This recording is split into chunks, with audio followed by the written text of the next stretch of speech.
Terinspirasi dari kondisi COVID-19, di mana sulitnya masyarakat untuk keluar negeri, membuat sejumlah anak muda di Palembang mulai merintis bisnis kuliner yang menyajikan kudapan khas dari 10 negara di dunia.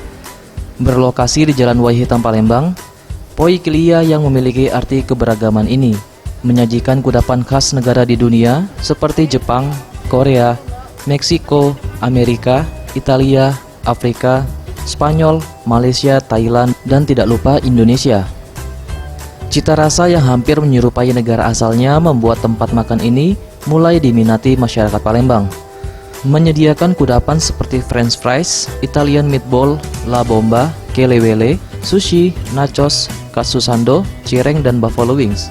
Konsep dari Poikia itu sendiri dari bahasa Yunani, artinya keberagaman. Karena yang melatar belakangnya kita ngebikin konsep ini karena COVID-19 nih, jadi orang itu susah untuk keluar negeri, jadi maka kita pengen menghadirin satu konsep orang itu bisa ngerasain makan di berbagai dunia. Mereka tuh pengen memang benar-benar ngerasain, ada yang bilang emang makanan kita memang benar seperti negara asalnya.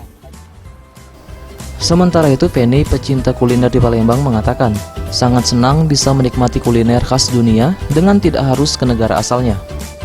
Pandemi bagus lah, apalagi kan kita sulit nih sekarang mau keluar negeri, ada pembatasan dari pemerintah. Nah, kita nyobain aja makan di sini, kita udah tahu rasa makanan luar negeri gimana. Untuk range harga sendiri berkisar antara Rp15.000 hingga Rp26.000. Eza PM, Sriwijaya TV.